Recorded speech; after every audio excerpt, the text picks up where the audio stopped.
দিছপুৰতো এনডিএৰ বিধায়িনী দলৰ গুৰুত্বপূৰ্ণ এখন বৈঠক মুখ্যমন্ত্ৰীৰ অধ্যক্ষতাত এই বৈঠকখন সম্পন্ন হৈছে।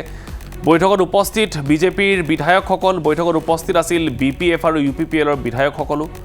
এই বৈঠকত উপস্থিত আছিল কংগ্ৰেছৰ বিদ্ৰোহী বিধায়কো। ৰাজ্যসভা নিৰ্বাচনক লৈ এই বৈঠকত আলোচনা হৈছে আৰু বৈঠকৰ অন্তত প্ৰতিক্ৰিয়া প্ৰকাশ কৰিছে বিধায়ক ৰূপজ্যোতি কুৰ্মীয়ে। ৰাইজৰ দলৰ প্ৰাৰ্থী ডক্টৰ জ্ঞানশ্ৰী বৰাক শুভেচ্ছা জনাইছে ৰূপজ্যোতি কুৰ্মীয়ে। তেওঁ কৈছে কাম কৰিবলৈ শিকক, ৰাইজৰ মাজলৈ যাবলৈ শিকক। আমি মৰিয়নীত জয়ী হ'ম বুলি দাবী ৰূপজ্যোতি কুৰ্মীৰ। কংগ্ৰেছ ত্যাগ সন্দৰ্ভত প্ৰতিক্ৰিয়া প্ৰকাশ কৰিছে বিধায়ক শশীকান্ত দাসেও। কাইলৈ আনুষ্ঠানিকভাৱে যোগদান কৰিব বিজেপিত। পৰিয়ালকেন্দ্ৰিক ৰাজনীতিৰ বাবেই কংগ্ৰেছ ত্যাগ কৰিলোঁ বুলি শশীকান্ত দাসে অজুহাত দেখুৱাইছে। গৌৰৱ গগৈ কি ক্ষেত্ৰত বিফল হৈছে কাইলৈ কম বুলি শশীকান্ত দাসে উল্লেখ কৰিছে। দিছপুৰত অনুষ্ঠিত বৈঠকৰ অন্তত মন্তব্য কৰিলে ৰহাৰ বিধায়কজনে।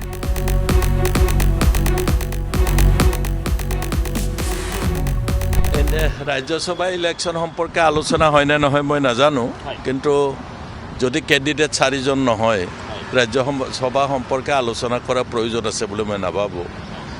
আপোনালোকে জানে যে চৰকাৰী পক্ষৰ যদি 3জন প্ৰাৰ্থী হয় আৰু লগত যদি বিৰোধী পক্ষৰ এজনো নাই তেতিয়াও ইলেকশ্যন নহয়, আৰু চৰকাৰী পক্ষৰ দুজন কথা নাহে। আমি প্ৰায় 2-3 বছৰ আগতে আমাৰ প্ৰস্তুতি সম্পূৰ্ণ হৈ গৈছে, সেইকাৰণে বেলেগকৈ আৰু যুঁজৰ কথা নাহে। আজি সৰু ভণ্টি আহিছে, আহক, নিৰ্বাচননো কি অলপ দেখি যাওক।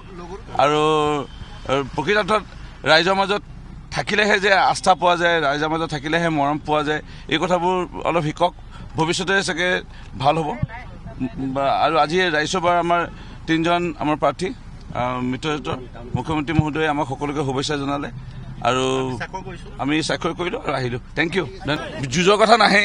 আমি প্ৰায় অত্যন্ত সৌভাগ্য অনুভৱ কৰিছোঁ। যোৱা 4টা বছৰ অসমৰ সৰ্বকালৰ দূৰদৰ্শী জনপ্ৰিয় মুখ্যমন্ত্ৰী ডক্টৰ হিমন্ত বিশ্ব শৰ্মা ডাঙৰীয়াৰ নেতৃত্বত ৰহা সমষ্টিৰ সামগ্ৰিক উন্নয়ন আৰু বিকাশৰ বাবে কাম কৰাৰ সৌভাগ্য লাভ কৰিছিলোঁ আৰু বহু প্ৰতীক্ষিত আনুষ্ঠানিকভাৱে যোগদান কৰাৰ দিনটো কালিলৈ পৰিছে। কালিলৈ আমি 8:30 বজাত আমাৰ বাজপেয়ী ভৱন বশিষ্ঠ আমাৰ মূল কাৰ্যালয়ত, ৰাজ্যিক কাৰ্যালয়ত আমি আনুষ্ঠানিকভাৱে ভাৰতীয় জনতা পাৰ্টীৰ কালি আনুষ্ঠানিকভাৱে যোগদান কৰিম। কালি নমিনেশ্যন আছে, ৰাজ্যসভাৰ নমিনেশ্যনখিনি যিখিনি ফৰ্মেলি আছে সেইখিনি হৈ যাব। বাকী আমাৰ আনুষ্ঠানিক অংশগ্ৰহণটো কালি, যোগদানটো কালি। মই যিহেতু ভাৰতীয় জনতা পাৰ্টীৰ এজন নিষ্ঠাৱান কাৰ্যকৰ্তা হিচাপে মই কাম কৰি যাব বিচাৰোঁ, অসম মাতৃ হৈ আৰু ভাৰত মাতৃ হৈ পেলাই। গতিকে এই ক্ষেত্ৰত দলে যি সিদ্ধান্ত গ্ৰহণ কৰিব মই সেই সিদ্ধান্তত অটল।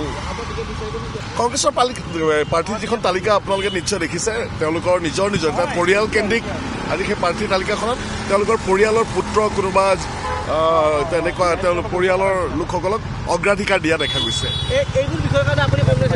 এনেধৰণৰ বহু কথা আছে কংগ্ৰেছৰ।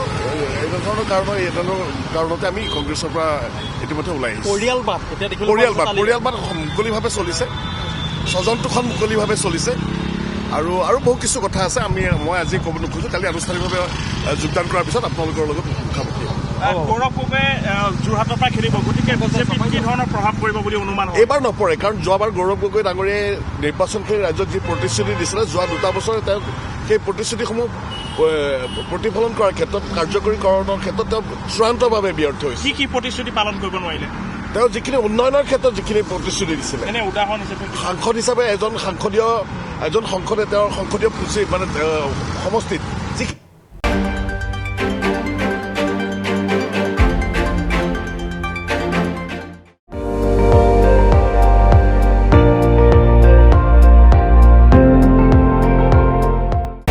আপুনি চাই আছে ND24, সৰ্বশ্ৰেষ্ঠ নহয় সৰ্বোত্তমৰ দৌৰা।